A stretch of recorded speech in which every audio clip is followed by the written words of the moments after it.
babies labeled as milkaholics and sued for stealing chickens, to all sorts of other cases that are simply dramatic, comedic, and just plain silly, there is no shortage of crazy celebrity lawsuits. So here are some of the most ridiculous celebrity lawsuits that will make you laugh, cringe, or scratch your head in confusion. Yeah, boy. One of the most bizarre celebrity lawsuits ever involves Mila Kunis as the protagonist in a lawsuit over a chicken. That's right, a chicken named Doggy. According to Christina, this traumatic event from decades ago caused her psychological scars, which were reignited when she moved to Los Angeles to become an opera singer.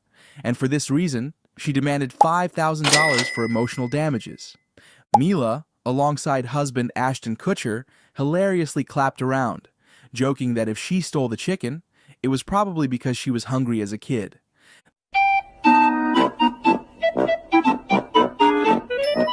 The case didn't go far, it was dismissed, but remains one of the weirdest celebrity lawsuits in history. Solid A tier.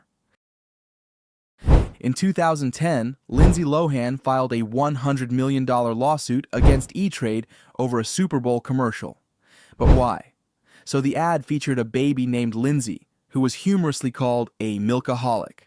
Lohan claimed this was a direct attack on her troubled history with addiction, accusing E-Trade of damaging her reputation.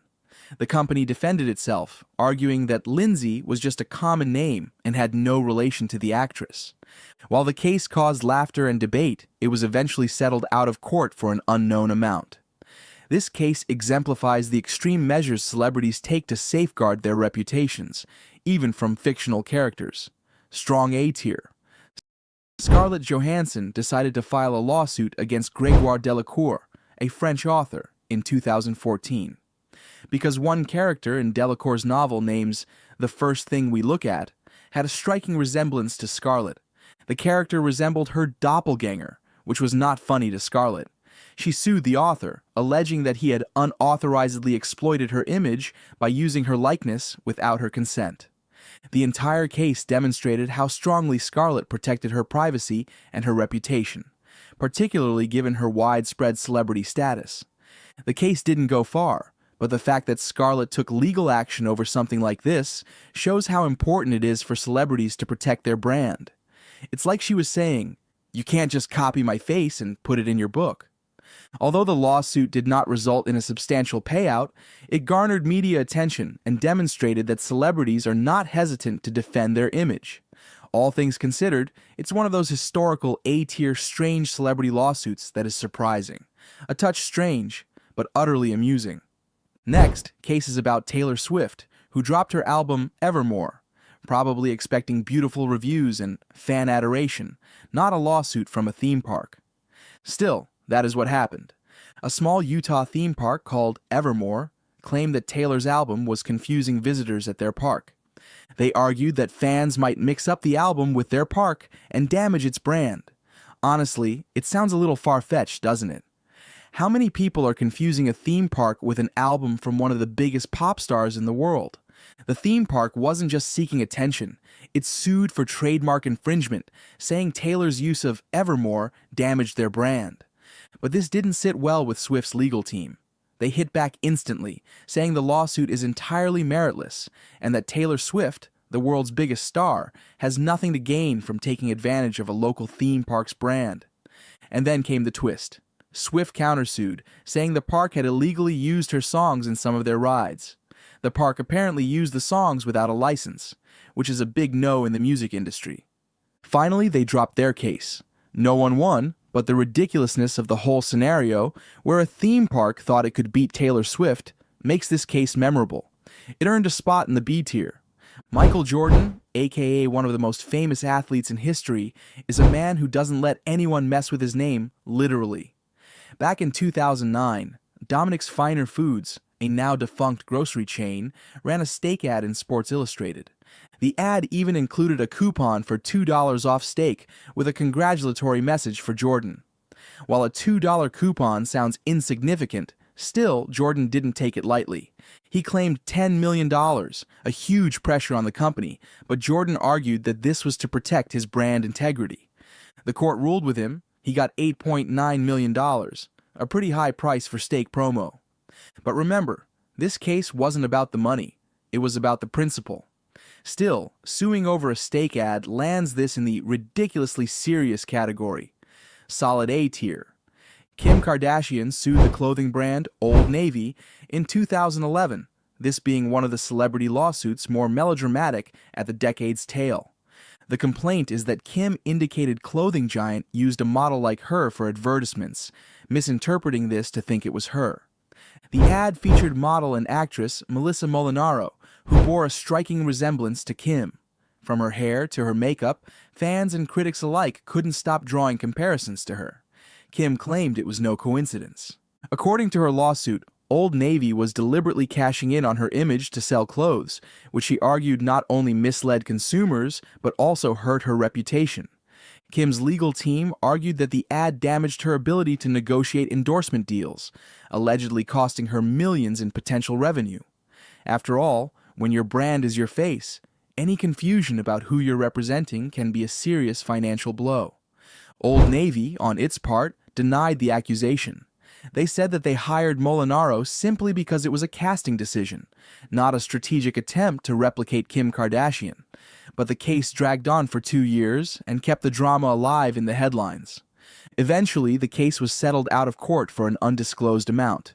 We don't know the details of the settlement, but we can say that Kim emerged as a winner. The lawsuit reinforced her commitment to protecting her brand and image at all costs. B tier for being a little over the top, but still part of the whole Hollywood thing. Beyoncé wasn't too thrilled when a small business started selling fiancé merchandise, including mugs with the tagline, "He put a ring on it." This sentence was a clear allusion to her iconic song, "Single Ladies, Put a Ring on It." While Fiancé's creators probably intended it as a tribute, Beyoncé's legal team argued it violated her trademark and confused customers. The court ruled in favor of Queen Bey and banned the sale of the merchandise. The lawsuit had a strong legal basis, but suing a tiny business for mugs and t-shirts felt like an unnecessary flex, placing it in the B tier. It was stated that Justin Bieber's staff harassed YouTube viewers who posted negative and offensive comments on his hit song, Baby, in 2011. Among the most viewed videos on the website, it soon became the subject of persistent hate speech and trolling. Although dealing with cyberbullying is essential, suing commentators felt like a rather drastic and unconventional way to deal with hate speech online. Bieber's team decided to make a bold statement that many viewed as excessive, but most celebrities choose to ignore such negativity or rely on the platforms to address it. YouTube later took its own action to clean up much of the offending material, but the case itself didn't go anywhere. It was more like a publicity stunt to point out online harassment. This strange case reminds everyone that even global superstars can't hide from the internet trolls' chaos. Definitely a C tier. Nicolas Cage's lawsuit against a New Orleans real estate agent over a haunted property he purchased is one of the most bizarre real estate disputes. Cage claimed that the property's infamous ghostly reputation was not mentioned, and the property attracted paranormal enthusiasts and even ghost tours. Although the lawsuit didn't have anything to do with actual ghosts, it pertained to the failure by the agent to disclose the spooky history of the property, which had affected Cage's enjoyment of the home. With Cage having a famously eccentric personality, the idea of him suing over a haunted house seemed almost too perfect. The case did not ultimately result in a landmark decision, and Cage sold the mansion. Nevertheless, the suit itself has become a classic Nicolas Cage quirk of personality, merged with a perfectly valid legal claim about disclosure laws. Solid B tier. One of Kanye's most famous lawsuits ever saw the rapper suing a cryptocurrency known as Coinye. Why? Because the cartoon fish in their symbol resembled Kanye sporting his trademark sunglasses. Although Coinye's creators claimed it was merely a harmless joke, Kanye and his legal team didn't share that opinion. They maintained that utilizing Kanye's name and likeness without permission was improper and may lead some people to believe he was associated with Bitcoin. While the case certainly had some legal ground after all, Kanye's image is his. The whole situation was bizarre to say the least. Suing over a fish-themed cryptocurrency? All just further evidence of the way how drastically he guards his brand, because, trust, no parody, no crypto project randomly come under his consideration. This case is a perfect example of Kanye's commitment to controlling his image, making it unforgettable and definitely an A-tier lawsuit. These lawsuits demonstrate how celebrities defend their reputations, frequently going to great lengths for publicity or moral reasons. These cases, which range from coupons to chickens, are either completely ridiculous or oddly fascinating. In your opinion, which one wins? Let us know in the comments section. Subscribe for more.